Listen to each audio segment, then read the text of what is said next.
குளிச்சதுக்கு அப்புறம் கூட ஸ்கின் வறட்சியா இருக்கு, சொரிஞ்சா வெள்ளை வெள்ளையா வருதுன்னு கவலைப்படுறீங்களா? இனி அந்த கவலையே வேணாம். ஆலோவேரா சோப் எப்படி செய்யறதுன்னு பார்க்கலாம். மறக்காம இந்த வீடியோ சேவ் பண்ணி வச்சுக்கோங்க. யூஸ்ஃபுல்லா இருக்கும்னு வச்சுங்களா உங்க ஃப்ரெண்ட்ஸுக்கு ஷேர் பண்ணி விடுங்க. நான் டபுள் பாய்லர் மெத்தட்ல கிளிசரின் சோப் பேஸை வந்து மெல்ட் பண்ணி வச்சுக்கிறேன். இது கூட 100 கிராம் அளவுக்கு ஆலோவேரா எடுத்திருக்கேன். நான் நைட்டே கட் பண்ணி வச்சதுனால அதுல இருக்க மஞ்சள் கலர் எல்லாம் வெளியாயிருக்கும். அதுக்கப்புறமா இதை மிக்சியில வந்து நல்லாவே தண்ணி ஊத்தாம கிரைண்ட் பண்ணி எடுத்துக்கோங்க. இது அப்படியே டபுள் பாய்லர் மெத்தட்ல கொதிச்சிட்டு இருக்கிற சோப் பேஸ்ல ஊத்துனதுக்கு அப்புறமா 3 வைட்டமின் இ கேப்சூல் சேர்த்துக்கிறேன். இது கூட கோகோனட் ஆயில் 2 ஸ்பூன் அளவுக்கு சேர்த்துக்கிறேங்க. கொஞ்சமா ரோஸ் எசென்ஷியல் ஆயில் சேர்த்துக்கிறேன்.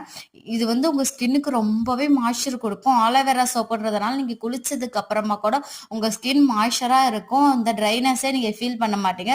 ஸ்மெல்லும் சூப்பரா இருக்கும். இப்ப வடிகட்டி எடுத்துக்கோங்க.